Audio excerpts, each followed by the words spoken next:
औरत हूँ। मेरी शादी को 4 साल हो चुके हैं और मेरा 1 साल का बेटा भी है, और मैं देखने में अभी भी पहले जितनी ही खूबसूरत हूँ।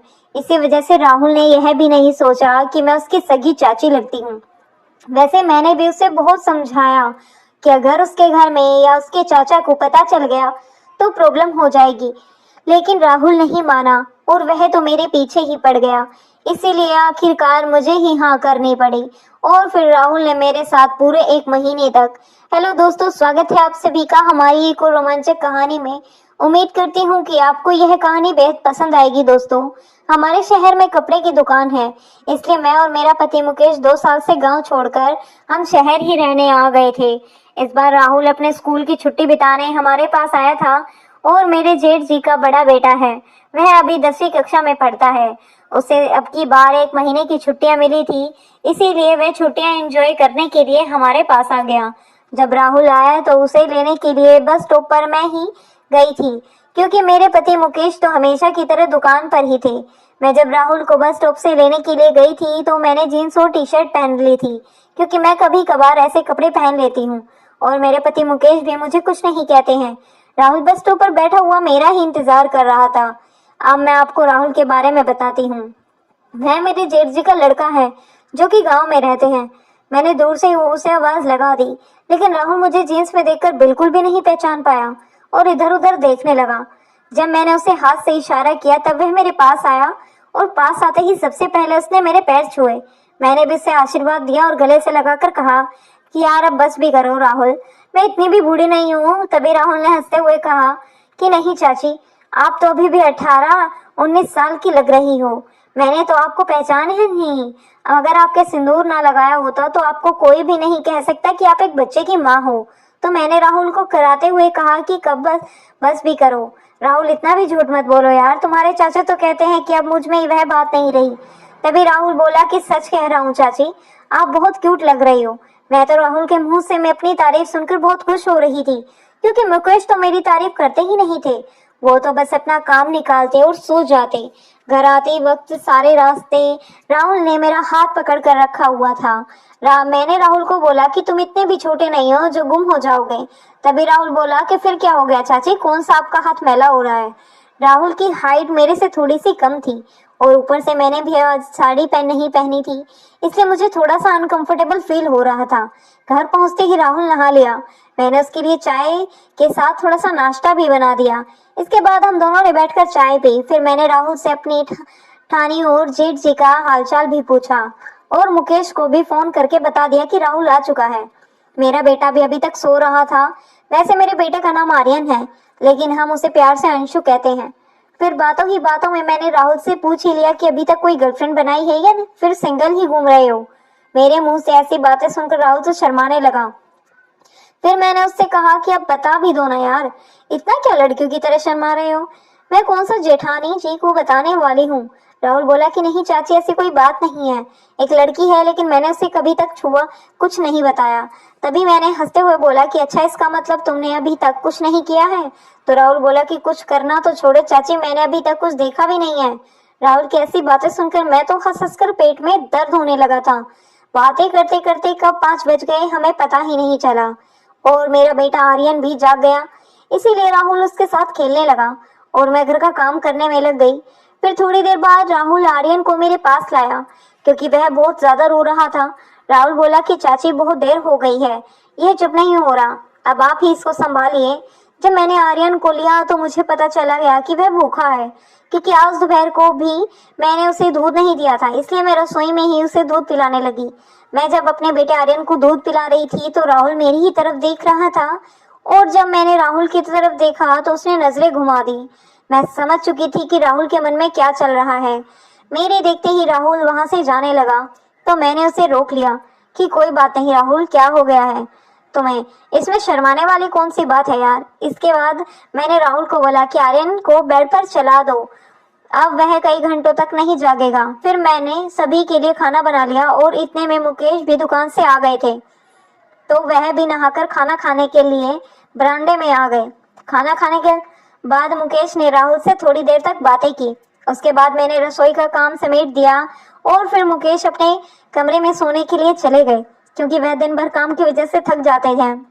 इसके बाद मैंने हमारे पास वाले कमरे में राहुल के लिए बिस्तर लगा दिया, क्योंकि बाहर अब थोड़ी थोड़ी ठंड पड़ने लगी थी। और फिर मैं अपने कमरे में चली गई। तब तक मुकेश ने आर्यन को भी झूले में सुला दिया था और वे मेरा ही इंतजार कर रहे थे। लेकिन जब मैं जूड़ा बनाने पड़ते हुए बेड पर पहुंची तो मैंने देखा कि मुकेश तो मेरा इंतजार करते करते सो चुके थे। यह देखकर मेरी तो सारी फीलिंग ही मर गई, क्योंकि पिछले कई दिनों से मुकेश थोड़ा टेंशन में थे। शायद दुकान सही नहीं चल रही थी। फिर मैंने भी उन्हें नहीं जगाया, क्योंकि मैं उन्हें और परेशान नहीं करना चाहती थी। इसलिए मैं भी मायूस होकर लेट गई। लेकिन फिर मुझे याद आया कि आज तो राहुल भी आया हुआ है, तो मैं टाइम पास करने के लिए उसके कमरे में चली गई। राहुल बेड पर लेटा हुआ फिल्म देख रहा था और मुझे देखकर एकदम से बैठ गया और बोला कि अरे चाची, क्या हुआ, आप अभी तक सोए नहीं? तो मैं बोली कि कुछ नहीं, वह मुझे नींद नहीं आ रही थी, इसीलिए तुम्हारे पास आ गई। वैसे क्या देख रहे हो तुम? तो राहुल बोला कि कुछ नहीं, बस मुझे नींद नहीं आ रही थी इसलिए फिल्म चला ली। तो मैंने मजाक करते हुए पूछा कि अच्छा, कौन सी फिल्म देख रहे हो? कहीं वह वाली फिल्म तो नहीं चला रखी है? तो राहुल शर्माते हुए बोला कि नहीं चाची, आप ये कैसी बातें कर रही हो? तो मैंने उससे कहा कि क्यों, क्या हो गया, क्या तुम्हें इंग्लिश फिल्में नहीं देखते हो? राहुल बोला कि हाँ, वो कभी कभार देख लेता हूँ। फिर राहुल ने भी मुझे पूछ लिया कि आप भी देखती हो चाची? तो मैंने भी बोल दिया कि हाँ, मैं भी कभी कभार तुम्हारी तरह ही देख लेती हूँ। फिर राहुल बोला कि सच में चाची, आप इतनी प्यारी प्यारी बातें करते हो कि जी करता है कि आपसे सारी रात ऐसे ही बातें करता रहूं। तो मैं हंसते हुए बोली कि अभी 1 महीने तक रुकोगे तो तुम भी मेरी बातों से उब जाओगे, जैसे तुम्हारे चाचा बोर हो गए हैं। फिर राहुल धीरे से बोला कि चाची, अगर आप बुरा ना मानो तो एक बात कहूँ? तो मैंने उससे कहा कि हाँ बोलो। राहुल, मैं भला क्यों बुरा मानूंगी? तो राहुल बोला कि चाची, अगर आपके पास पड़ोस में कोई आपके जैसी हो तो मुझसे सेट करवा दो ना प्लीज, मेरी भी छुट्टियां आसानी से गुजर जाएंगी। तो मैं भी नखरे दिखाते हुए बोली कि अच्छा बेटा, इतनी देर से बोल रहे थे कि आप बहुत प्यारी हो, क्यूट हो। अगर मैं तुम्हें इतनी ही क्यूट लगती हूँ तो फिर आस पड़ोस में क्यों? मुझ में क्या बुराई है? तभी राहुल मुस्कुराते हुए बोला कि चाची, कैसी बातें कर रहे हो, आपकी तबीयत तो ठीक है ना? तभी मैं मुंह फुलाते हुए बोली कि क्या मतलब है तुम्हारा तबीयत से? तुम्हें क्या लगता है मुझे कुछ नहीं पता? आज सुबह जब मैं आर्यन को दूध पिला रही थी तो तुम किधर देख रहे थे?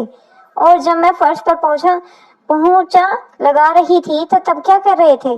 और जब मेरे सामने भोले बन रहे थे हो, तुम्हें क्या लगता है मैं कुछ नहीं जानती? मेरी इतनी सारी बातें सुनकर राहुल के तो चेहरे पर 12 बज गए और वह बोला कि सॉरी चाची, सॉरी, आप तो बुरा ही मान गए यार, मैं तो बस मजाक कर रहा था।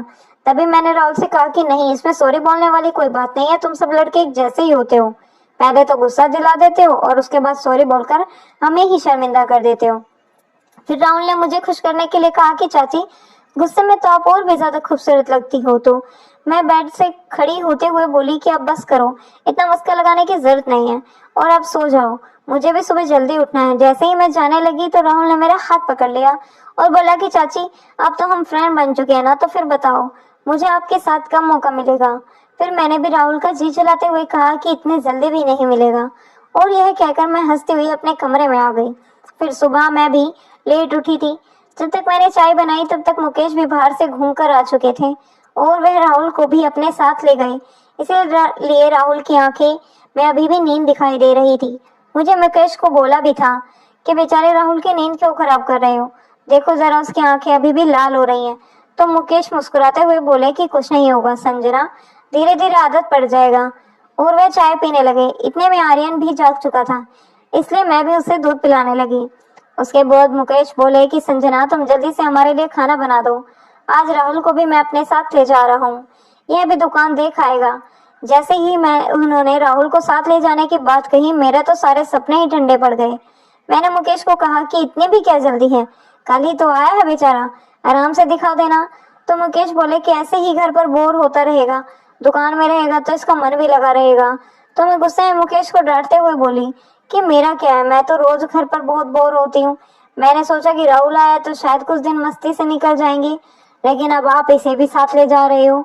मेरे मुंह से इतना कुछ सुनने के बाद मुकेश ने मेरे गाल खींचते हुए कहा कि अच्छा ठीक है बाबा, नहीं ले जा रहा हूँ, अब तो गुस्सा मत करो, लेकिन सच कहूँ तो तुम गुस्से में और भी ज्यादा खूबसूरत लगती हो। फिर मैंने उन्हें मुंह बनाते हुए कहा कि इतनी झूठी तारीफें भी मत करो, अब जब आपने मन बना ही लिया है तो दुकान घुमा ही लाओ, फिर कहोगी कि मैं आपकी सुनती नहीं हूँ। फिर मैंने दोनों का खाना पैक कर दिया और वे दुकान चले गए। शाम को आते ही मुकेश तो हमेशा की तरह नहाने चले गए, लेकिन राहुल सीधा ही रसोई घर में आ गया क्योंकि मैं वहां पर रोटियां बना रही थी। आते ही राहुल ने मेरे कंधे पर सर रखा और बोला कि चाची, आज तो आपके बिना बिल्कुल भी मन नहीं लगा। तो मैं बोली कि हाँ मुझे पता है, लेकिन पहले तुम यह बताओ कि सेफ्टी लेकर आए हो या नहीं। तो राहुल बोला कि हाँ चाची ले आया। फिर मैंने राहुल को बोला कि तुम जल्दी से नहा लो, फिर हम खाना खा लेते हैं। जब तक राहुल नहा कर आया तब तक मुकेश तो खाना खा चुके थे और आर्यन के साथ खेल रहे थे। फिर मैंने राहुल के साथ भी खाना लगा दिया और रसोई में बर्तन साफ करने लगी। खाना खाने के बाद राहुल भी बर्तन लेकर रसोई में आ गया और मुझे काम करता हुआ देखकर बोला कि चाची आप इतना काम करती हो तो थक जाती होगी, लाइए मैं भी साफ कर देता हूँ। तो मैंने मुस्कुराते हुए कहा कि अच्छा, तो अब चाची को इम्प्रेस कर रहे हो। तो राहुल बोला कि चाची ऐसी कोई बात नहीं है, पर पता नहीं क्यों आजकल आप पर कुछ ज्यादा ही दुलार आ रहा है। तो मैंने भी राहुल को छोड़ते हुए कहा कि मैं जानती हूँ राहुल, इतना दुलार क्यों आ रहा है।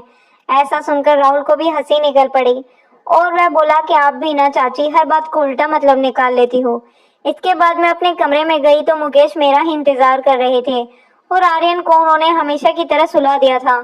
कमरे में जाते ही मैंने मुकेश से पूछा कि क्या हुआ, अभी तक सोए नहीं तुम।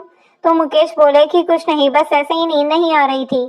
तो मैंने भी नाक चिढ़ाते हुए कहा कि अच्छा, और इतने दिन मुझे नहीं आती थी उसका क्या।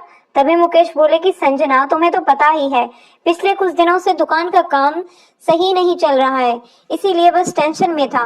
तो मैंने मुस्कुराते हुए कहा कि अच्छा बाबा ठीक है, ज्यादा इमोशनल होने की जरूरत नहीं है, थोड़ा सब्र करो, मैं हाथ पैर धोकर आती हूँ। आज काफी दिनों बाद मुकेश का मन किया था, इसलिए मैं भी बहुत खुश थी। फिर मुकेश ने आधे घंटे तक मेरा पीछा नहीं छोड़ा और आखिरकार मुझे भी हार माननी पड़ी। आज काफी दिनों बाद मुकेश ने मुझे इतना समय दिया था, नहीं तो वे 2 मिनट भी नहीं टिक पाते थे। इसके बाद हम बातें करते करते सो गए और राहुल का तो मुझे ख्याल ही नहीं आया। फिर सुबह जब मैं राहुल को चाय देने गई तो उसने चाय भी नहीं पी। मुझे पता था कि वह रात के लिए गुस्से है, तो मैंने उसे मनाते हुए पूछा कि क्या बात है राहुल, लगता है अपनी चाची से नाराज हो। मेरा इतने कहते ही राहुल बोला कि रात को आप आई क्यों नहीं थी। चाची पता है मैं आपका 1 बजे तक इंतजार करता रहा, आपकी बात को सुनकर मैं खामोश रही, लेकिन अब मुझे समझ आ चुका था कि जो कुछ भी हम करने वाले हैं वह कितना गलत है, क्योंकि कई दिनों बाद मेरा नशा उतरा था। इसलिए मैंने राहुल को प्यार से समझाने की भी कोशिश की और उससे माफी भी मांगी। तभी राहुल बोला कि चाची आप ये कैसी बातें कर रही हो, मुझे पता है रात को चाचा जी ने आपको सोने नहीं दिया, इसीलिए आपका मन नहीं कर रहा था, लेकिन कोई बात नहीं, आप कल देख लेना या फिर परसों टाइम निकाल लेना, मगर आप ऐसी बातें मत कीजिए। राहुल की बेचैनी देखकर मैं बहुत परेशान हो गई थी। अब मैं जान चुकी थी कि राहुल नहीं समझने वाला। इतने में ही मुकेश ने आवाज लगा दी कि संजना जल्दी से खाना तैयार कर दो, आज मुझे जल्दी जाना है। फिर मैं रसोई में चली गई और मुकेश के लिए खाना पैक कर दिया। मुकेश जब जाने लगे तो मैंने उन्हें कहा कि ऐसा कीजिए, आज भी राहुल को अपने साथ ले जाइए, क्योंकि मैं जानती थी अगर वह घर पर रहेगा तो मेरा पीछा नहीं छोड़ेगा। लेकिन तभी मुकेश बोले कि यह क्या बात हुई, कल तो तुम कह रही थी कि उसे घर पर रहने दो और आज साथ ले जाने की बात कर रही हो। तो राहुल का भी कल दुकान पर मन नहीं लग रहा था। इतना कहकर मुकेश तो चले गए। मुकेश के जाते ही राहुल मेरे पीछे रसोई में आ गया और मुझे मनाने की कोशिश करने लगा कि प्लीज चाची मान जाइए ना। राहुल का ऐसा हाल देखकर मुझे भी लगने लगा था कि अब वह नहीं मानने वाला, और इसका कारण भी मैं ही थी। इसलिए थक हार कर मैंने राहुल को हाँ बोल दिया कि अच्छा बाबा चलो ठीक है, राहुल चलो फिर कमरे में चलते हैं। लेकिन उस समय मेरी आंखों में ना जाने क्यों खुशी की जगह आंसू थे, जिन्हें देखकर राहुल बोला कि चाची आप खुश नहीं हो क्या। राहुल के इतना कहते ही ना जाने क्यों मुझे रोना आने लगा और मैं उसके पैरों में गिरकर माफी मांगने लगी कि प्लीज राहुल मुझे माफ कर दो, यह सब मेरी ही गलती है, मैंने तुम्हारे साथ इस तरह का मजाक नहीं करना चाहिए था। जिस दिन तुम घर आए थे तुम्हें देखते ही मेरे मन में हलचल सी पैदा होने लगी थी, न जाने क्यों मैं तुम्हारी ओर आकर्षित होती जा रही थी। इसीलिए धीरे धीरे मुझे एहसास हुआ कि यह सब ठीक नहीं है, यह बहुत गलत है। राहुल तुम तो मेरे बेटे जैसे हो, तुम्हारे साथ में यह सब और है, नहीं नहीं यह मुझसे नहीं होगा, प्लीज राहुल मुझे माफ कर दो। इतना सुनने के बाद एक पल भी राहुल वहां नहीं रुका, उसने जल्दी से अपने कपड़े पैक किए और वापस अपने गांव चला गया। तो दोस्तों यह थी हमारी आज की कहानी, जिसमें मेरी कुछ गलतियां और फीलिंग की वजह से एक सुंदर सा टूट गया उसकी आपकी क्या राय है इस कहानी पर हमें कमेंट में जरूर बताएं। वीडियो अच्छी लगी हो तो लाइक करें, शेयर करें, सब्सक्राइब करें। धन्यवाद। मिलते हैं कल आपसे एक नई कहानी में।